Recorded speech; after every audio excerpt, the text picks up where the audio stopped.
स्वागत है इस नई और गहन चर्चा में, जिसे हम अपनी इस डीप डाइव में अक्सर करते हैं। जी बिल्कुल।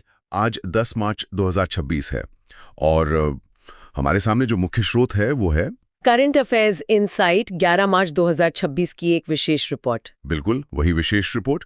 और जब हम इस तरह के विस्तृत दस्तावेज को खोलते हैं ना, तो हमारा मकसद सिर्फ खबरों के हेडलाइंस पढ़ना नहीं होता। हाँ, वो तो कोई भी कर सकता है। सही कहा।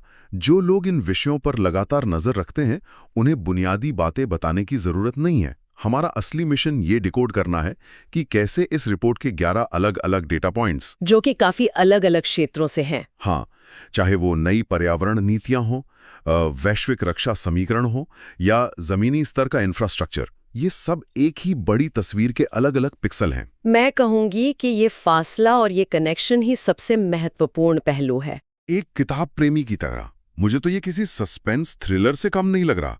मतलब पर्यावरण और रक्षा एक साथ कैसे जुड़ते हैं?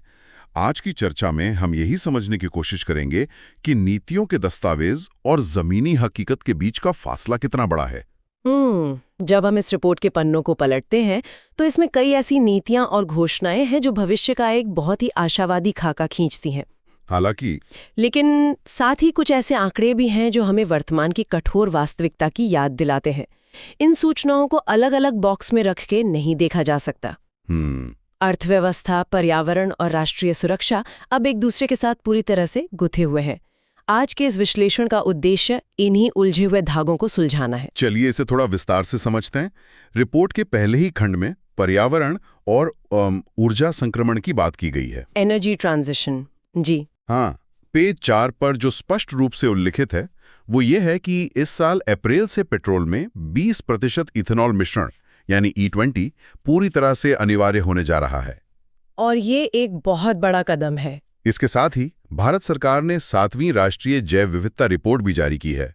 अब देखिए, E20 का ये मैंडेट सिर्फ एक पर्यावरण चेकबॉक्स नहीं है। बिल्कुल नहीं। मैं इसे एक ऐसी रेसिपी की तरह देखता हूं जो गाड़ियों के इंजन और पर्यावरण दोनों की सेहत को ध्यान में रखकर बनाई गई है। इसका सीधा असर ऑटोमोबाइल इंजनों की थर्मल एफिशिएंसी और हमारी कृषि सप्लाई चेन पर पड़ने वाला है। यहाँ जो बात सबसे दिलचस्प है वो ये है कि ये सिर्फ इथेनॉल का प्रतिशत नहीं है, बल्कि वो स्केल है जिस पर इसे लागू किया जा रहा है। मतलब पूरे राष्ट्रीय स्तर पर। हाँ, अगर हम रिपोर्ट के उस विशिष्ट डेटा को देखें जिसमें कहा गया है कि E20 के कारण फॉसिल फ्यूल आयात में कितने बिलियन डॉलर की बचत का अनुमान है, वो आंकड़े वाकई चौंकाने वाले हैं। बिल्कुल। तो ये केवल एमिशन कम करने का टूल नहीं रह जाता, ये एक बड़ी मैक्रो इकोनॉमिक स्ट्रैटेजी है। गन्ने और अतिरिक्त अनाज का सीधा उपयोग अब परिवहन क्षेत्र को ऊर्जा देने में होगा।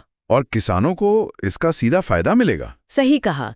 और जहां तक 7वीं राष्ट्रीय जैव विविधता रिपोर्ट का सवाल है, यह दस्तावेज अपने आप में बहुत महत्वपूर्ण है। वो मैंग्रोव कवर वाला हिस्सा। जी, रिपोर्ट में मैंग्रोव कवर में वृद्धि और कुछ विशेष एंडेमिक प्रजातियों के संरक्षण के जो आंकड़े दिए गए हैं, वे दिखाते हैं कि 7 दशकों के संस्थागत प्रयासों के बाद अब डेटा ट्रैकिंग कितनी सटीक हो गई है। हम राष्ट्रीय स्तर पर जैव विविधता को ट्रैक कर रहे हैं, जो एक स्थायी भविष्य की दिशा में बड़ा कदम है।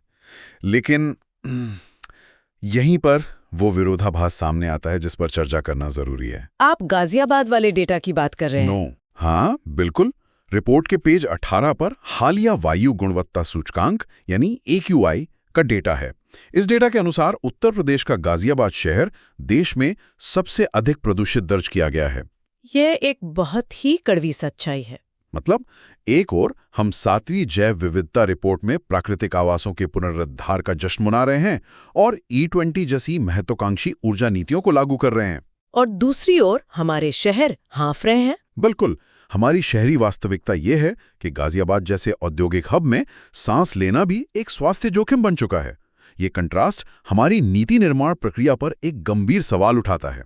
देखिए, ये कंट्रास्ट ही दरअसल पॉलिसी इम्प्लीमेंटेशन गैप का सबसे बड़ा उदाहरण है। गाजियाबाद का ये आंकड़ा ये सोचने पर मजबूर करता है कि क्या हमारे मैक्रो लेवल के लक्ष्य, जैसे कार्बन न्यूट्रलिटी, कार्बन न्यूट्रलिटी या जैव विविधता, क्या ये हमारे माइक्रो लेवल के शहरी नियोजन से पूरी तरह कटे हुए हैं? अर्बन प्लानिंग तो जैसे गायब ही है। वही तो। E20 भविष्य के उत्सर्जन को रोकेगा, लेकिन आज जो PM 2.5 हवा में मौजूद है, जो अनियंत्रित निर्माण और औद्योगिक अपशिष्ट का नतीजा है, उसका समाधान E20 नहीं। बिल्कुल नहीं है। राष्ट्रीय रिपोर्टें अपनी जगह सही हैं, लेकिन जब तक स्थानीय नगर निगमों के पास प्रदूषण नियंत्रण के लिए तकनीकी क्षमता और राजनीतिक इच्छा शक्ति नहीं होगी, तब तक बात नहीं बनेगी। हाँ, तब तक ये अंतर्राष्ट्रीय मंचों पर किए गए वादे जमीनी स्तर पर बेमानी ही रहेंगे। गाजियाबाद के इस दम घोंटू धुएं से निकलकर अगर हम देश की व्यापक सुरक्षा ग्रिड की तरफ देखें तो वहां भी एक अलग तरह का फिल्टर लगाया जा रहा है। सुरक्षा के लिहाज से जी। अब यहाँ मामला और भी रोचक हो जाता है, क्योंकि आज 10 मार्च है और आज केंद्रीय औद्योगिक सुरक्षा बल यानी CISF का स्थापना दिवस है, जो कि हमारी आंतरिक सुरक्षा का एक अहम हिस्सा है। अक्सर हम इसे केवल एक और पैरामिलिट्री फोर्स मान लेते हैं, लेकिन रिपोर्ट की सुरक्षा खंड में रक्षा मंत्री राजनाथ सिंह द्वारा जारी विजन 2047 का भी जिक्र है। ये एक बहुत ही महत्वपूर्ण दस्तावेज है। अगर हम इन दोनों को साथ रख के पढ़ें तो विजन 2047 का मुख्य जोर केवल पारंपरिक सैन्य शक्ति पर नहीं है। तो किस पर है? इसका focus artificial intelligence, autonomous drone swarm और साइबर वॉरफेयर पर है, मतलब सेना का पूरी तरह से आधुनिकीकरण। अगर हम इसे व्यापक संदर्भ में देखें तो हमें यहाँ CISF की बदलती भूमिका और विजन 2047 के बीच के लिंक को समझना होगा। वो लिंक कैसे जुड़ता है? देखिए, CISF केवल हवाई अड्डों या खदानों की भौतिक सुरक्षा नहीं कर रहा है। आज के दौर में क्रिटिकल इंफ्रास्ट्रक्चर पर सबसे बड़ा खतरा भौतिक नहीं बल्कि साइबर भौतिक है। साइबर फिजिकल थ्रेट्स, बिल्कुल, हैकिंग या ग्रिड फेलियर। सही कहा। विजन 2047 में जिस तकनीकी आधुनिकीकरण की बात की गई है वो केवल सीमाओं पर तैनात सेना के लिए नहीं है, यह आंतरिक सुरक्षा ग्रिड को भी AI संचालित बनाने का ब्लूप्रिंट है। मतलब तकनीक के बिना आधुनिक सेना की कल्पना नहीं की जा सकती। बिल्कुल नहीं। रिपोर्ट में रक्षा बजट के उस हिस्से का स्पष्ट उल्लेख है जो अब रिसर्च एंड डेवलपमेंट और प्राइवेट टेक स्टार्टअप्स की ओर मोड़ा जा रहा है। बिना स्वदेशी तकनीक के 2047 की सुरक्षा चुनौतियों का सामना करना असंभव है। बिल्कुल, और तकनीकी श्रेष्ठता की ये दौड़ केवल हमारी सीमाओं तक सीमित नहीं है। रिपोर्ट का भू राजनीतिक हिस्सा एक बहुत ही अलग तस्वीर पेश करता है। अंतर्राष्ट्रीय मामलों की ओर चलें तो हाँ, एक तरफ फ्रीडम शील्ड का जिक्र है। ये अमेरिका और दक्षिण कोरिया के बीच होने वाला वार्षिक संयुक्त सैन्य अभ्यास है, जो इस बार काफी बड़े पैमाने पर हो रहा है। पिछले सालों से कहीं बड़ा है। और वहीं हमारे बिल्कुल पड़ोस में नेपाल में नेपाल में संसदीय चुनावों के बाद जो डायनेमिक्स बन रहे हैं वो भी कम दिलचस्प नहीं है। काठमांडू के पूर्व मेयर बालिंदर शाह का प्रधानमंत्री पद की रेस में सबसे आगे होना, ये एक बड़ा राजनीतिक बदलाव है। एक बहुत बड़ा इंडिकेटर है कि पारंपरिक राजनीतिक दलों से लोगों का मोह भंग हो रहा है। देखिए, फ्रीडम शील्ड और नेपाल के चुनाव, ये दोनों घटनाक्रम अलग अलग स्केल पर इंडो पैसिफिक रीजन की स्थिरता को प्रभावित करते हैं। दोनों का ही क्षेत्रीय स्थिरता पर गहरा असर होता है। बिल्कुल। अगर हम फ्रीडम शील्ड की बात करें तो वॉशिंगटन और सियोल का यह अभ्यास प्योंगयांग और बीजिंग को एक स्पष्ट सामरिक संदेश है। उत्तर कोरिया और चीन के लिए एक सिग्नल। हाँ, रिपोर्ट में साफ लिखा है कि इस बार अभ्यास में स्पेस और साइबर डोमेन को शामिल किया गया है, जो युद्ध के बदलते स्वरूप को दर्शाता है। ये सिर्फ जमीन या पानी तक सीमित नहीं है। और नेपाल के मामले में बालिंदर शाह का उदय भारत के लिए रणनीतिक रूप से क्या मायने रखता है? मैं कहूंगी कि नेपाल का मामला पूरी तरह से डेमोग्राफिक शिफ्ट का नतीजा है। जी, बालिंद्र शाह जैसे युवा तकनीकी रूप से साक्षर नेता का राष्ट्रीय पटल पर उभरना ये बताता है कि नेपाल का शहरी युवा अब पुरानी विचारधाराओं के बजाय गवर्नेंस और डिलीवरी पर वोट कर रहा है। तो ये नई दिल्ली के लिए कैसा रहेगा? नई दिल्ली के लिए ये एक अवसर भी है और चुनौती भी।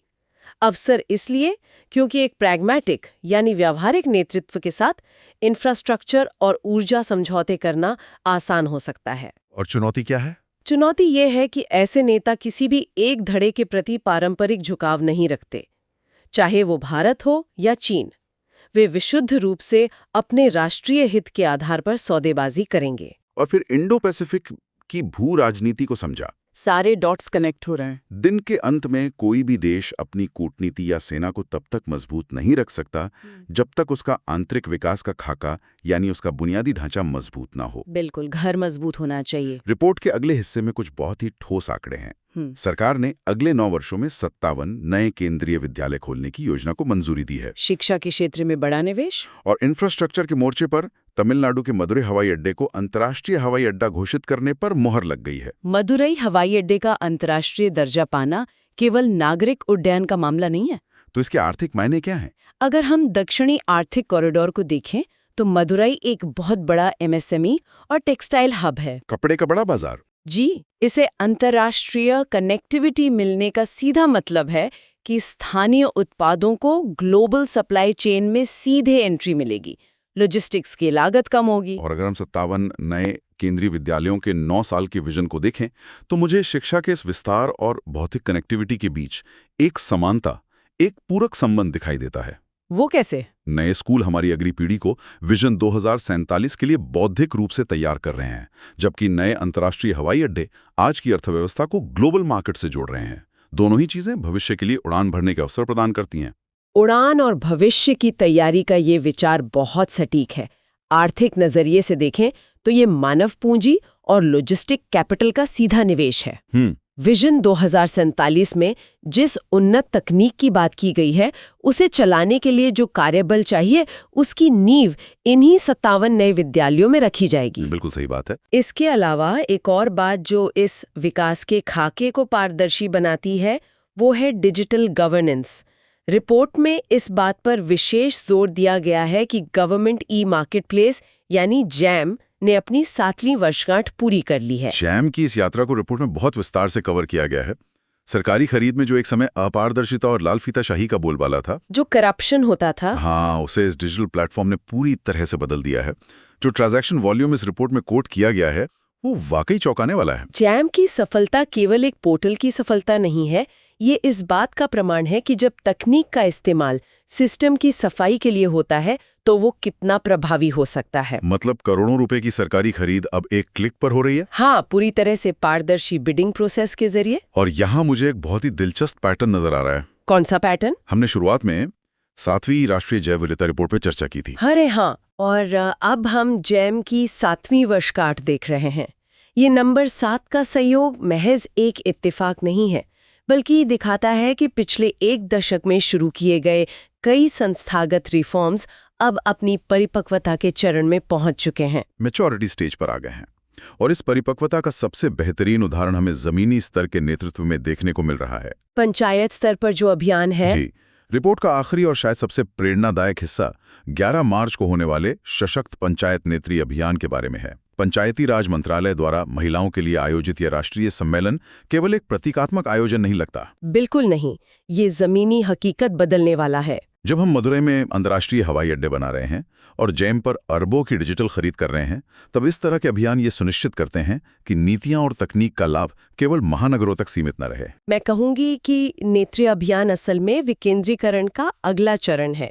सच्ची प्रगति तब होती है जब नीतियां पंचायत स्तर की महिलाओं तक पहुंचती हैं। एकदम सही। जब तक पंचायत स्तर पर चुने गए महिला प्रतिनिधियों के पास डिजिटल साक्षरता और प्रशासनिक निर्णय लेने की वास्तविक क्षमता नहीं होगी, तब तक समावेशी विकास केवल कागजों पर रहेगा। वो सिर्फ फाइलों में बंद रहेगा। जी, जैम के माध्यम से पंचायतें अपने स्तर पर पारदर्शी खरीद कर सकती हैं, लेकिन यह तभी संभव है जब वो पंचायत एक सशक्त महिला नेतृत्व के हाथों में हो, जो सिस्टम को समझती हो। यह अभियान उसी गैप को पाटने की कोशिश है।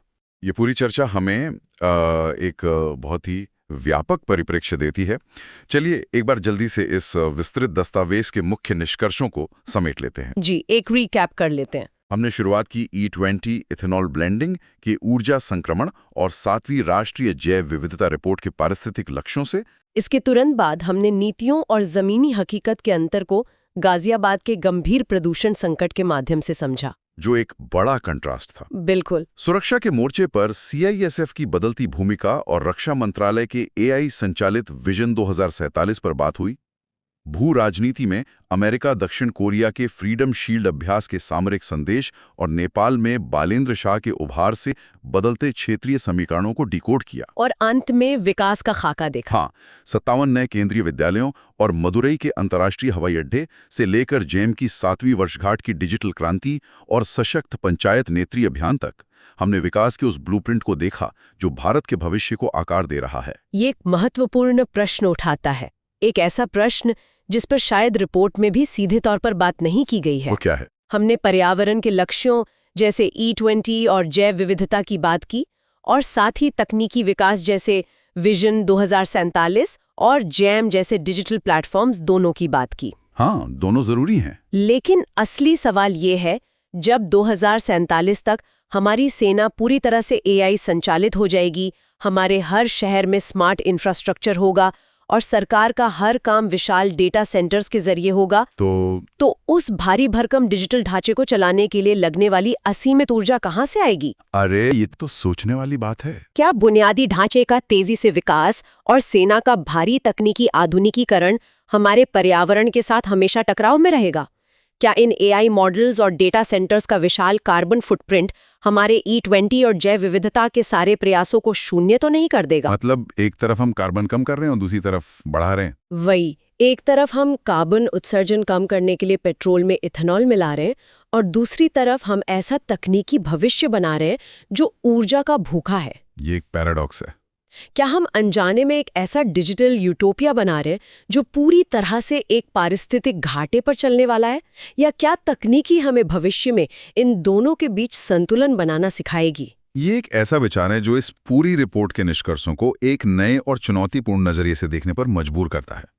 विकास, सुरक्षा और पर्यावरण के बीच ये संतुलन भविष्य की सबसे बड़ी चुनौती होने वाली है। बिल्कुल। ये सवाल हम सभी के लिए खुला है। हमें सोचना चाहिए कि हम किस दिशा में जा रहे हैं। आज की इस गहन चर्चा में शामिल होने के लिए बहुत बहुत धन्यवाद। उम्मीद है कि इस विश्लेषण से इस जटिल रिपोर्ट को देखने का एक नया चश्मा मिला होगा।